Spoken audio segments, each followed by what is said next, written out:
조갑제TV 시청자 여러분 안녕하십니까. 2020년 6월 4일 밤 9시입니다.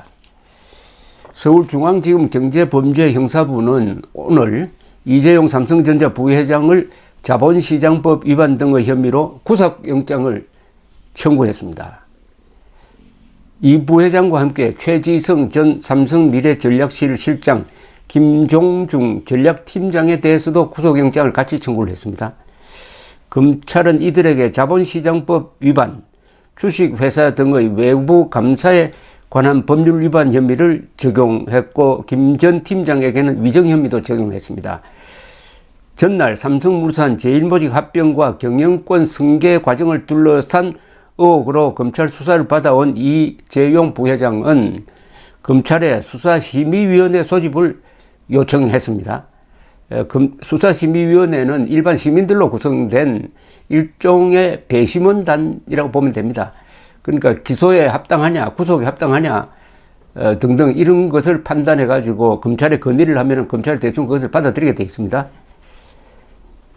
법조계에서는 수사심의위원회가 논의를 구성돼 가지고 논의를 할 때까지 검찰이 자체적으로 영장을 청구하거나 기소 결정을 내리기 어려운 상황인 만큼 이 부회장 처지에서는 시간을 버는 측면이 있다고 판단을 했는데 영장을 청구를 했습니다. 이게 과연 올바른 방식인지 저는 의문이 듭니다.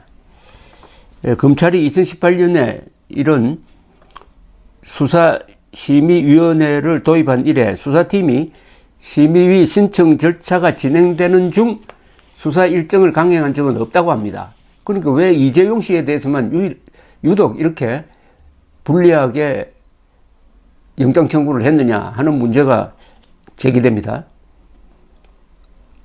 중앙지검은 이날 입장문을 내고 이 같은 사실을 밝히면서 일부 피의자들이 공소제기 여부 등 심의를 위한 검찰 수사심의위원회 소집을 신청함에 따라 서울중앙지검은 부의 심의위원회 구성 등 필요한 절차를 관련 규정에 따라 진행하고 있다. 그러면 기다려야 되는 것 아닙니까? 그 결과를 보고 영장 청구를 하든지, 영장 청구를 해놓겠다는 건데, 영장 심사는 언제 이루어질지 그게 좀 불투명합니다. 검찰은 2018년 7월과 11월 금융감독위원회와 정권선물위원회로부터 삼성바이오의 분식회계 혐의 고발장을 접수하고 수사에 착수했습니다. 지난해 9월부터는 그룹 경영권 승계를 둘러싼 의혹으로 수사를 확대를 했습니다. 검찰은 2015년 삼성물산과 제일모직의 합병 이후 삼성바이오의 회계 처리가 이 부회장에게 유리한 경영권 승계 지배력 강화를 위해 진행된 불법 행위로 의심하고 있다고 합니다. 이 부회장은 검찰 조사에서 보고받거나 지시한 사실이 전혀 없다는 취지로 진술했다는 겁니다. 여기서 우리가 문제 삼는 것은 굳이 이렇게 집요하게 이재용 부회장을 구속해가지고 감옥에 넣어가지고 재판을 할 필요가 있느냐는 겁니다. 기소해가지고 재판은 하는 대로 진행되면 되는 건데 왜 잡아 넣어놓고 재판하고 수사하겠느냐 이겁니다. 매출액 기준으로 세계 15위, 한국의 수출의 20%를 점하고 제조업 랭킹으로는 세계 4위가 되는 삼성전자, 그러나 코로나 사태로 상당히 어려움을 겪고 있는 이 판국에 왜 굳이 구속해가지고 재판하느냐? 그게 답할 수가 있습니까? 왜 구속은 이 사람 도망갈 사람입니까? 증거인멸할 게 더 남아 있습니까? 그러면 이거는 검사가 오기로서 내가 세계적 기업인 한 사람 구속하는 데 따른 쾌감이라든지 허영심, 비뚤어진 명예욕을 충족시키려고 하는 것 아니겠습니까, 이거? 왜 감옥에 집어넣은 상태에서 수사 재판을 해야 되느냐는 이겁니다. 이분이 감옥에 가면은 삼성전자가 흔들릴 것이고, 흔들리면은 누가 손해입니까? 아니, 불구속 상태에서 재판을 하고, 그 마지막 대법원 판결에 따라서 형을 집행하든지 말든지 하는 거에, 이게 오랜 법치주의 원칙 아닙니까? 법치주의 원칙의 대원칙이 두 가지 있지 않습니까? 사람을 마음대로 잡아넣을 수 없다. 반드시 구속영장이라는 적법 절차를 거쳐야 된다. 두 번째, 무죄 추정의 원칙이죠. 무죄 추정 원칙. 확정 판결될 때까지는 무죄인으로 취급한다. 왜 이재용 씨는 확정 판결 전에 감옥에 가야 됩니까? 이런 걸 보면은 검사, 판사, 일부 검사, 판사가 갖고 있는 양반의식이 생각납니다. 양반의식. 이분들은 자기의 능력에 비해서 한국에서 과도한 영향력을 행사합니다. 제가 기자 생활 50년 하면서 느낀 바는 기자, 검사, 판사, 지식인들, 교수 이런 사람들의 국제 경쟁력이 기업인, 군인, 기술자보다 스포츠인보다 훨씬 낮아요.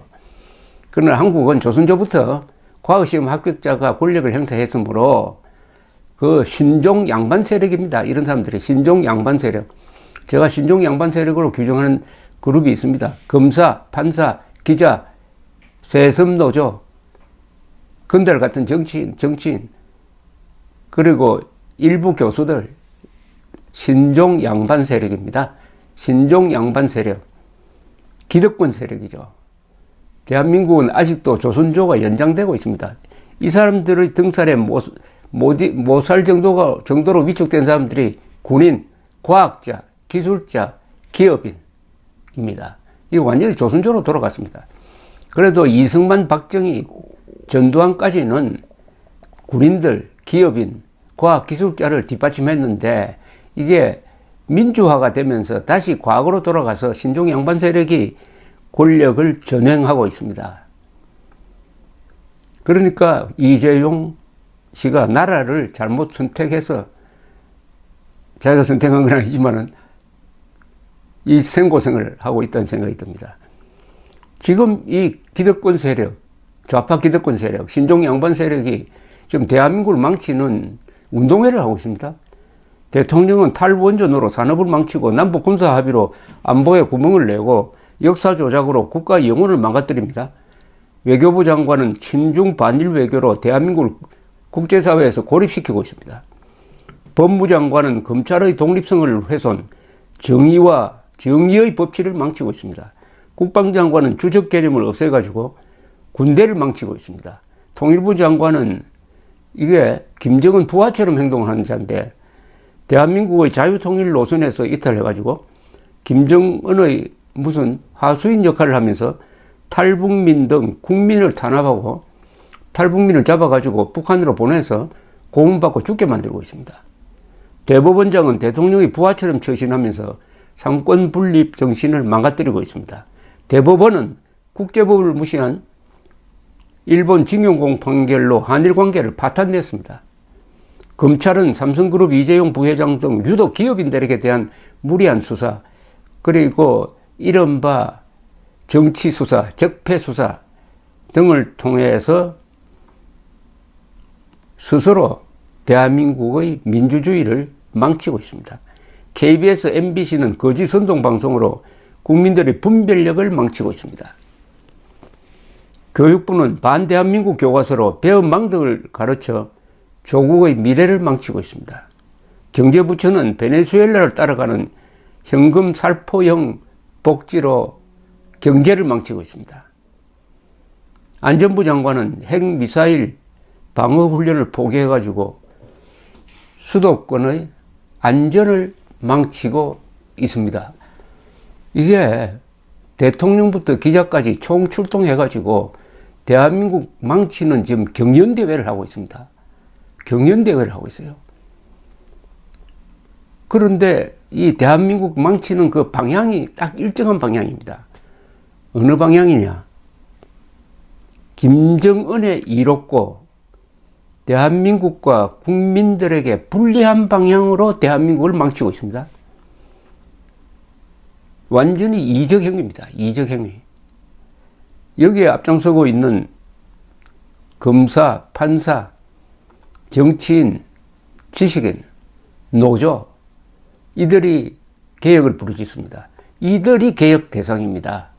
이들은 조선조부터 이어져 온 양반 의식에 넘쳐나 있습니다. 이런 상태로 앞으로 한 10년 정도 가면은 확실히 한국은 베네수엘라 모델의 망조가 될 것 같은데 모든 것은 국민 책임입니다. 이런 정권을 누가 뽑았습니까? 우리 국민들이 뽑은 거 아닙니까? 지난 총선은 자유를 지키기 위해서 피를 흘리지 않고 자유를 지킬 수 있는 마지막 기회라고 했습니다. 마지막 기회를 놓쳤어요. 앞으로는 피를 흘려도 자유를 지키거나 되찾기 어려운 사정으로 갈지 모릅니다. 단 국민의 대각성이 이루어지면은 유턴할 수가 있습니다. 감사합니다.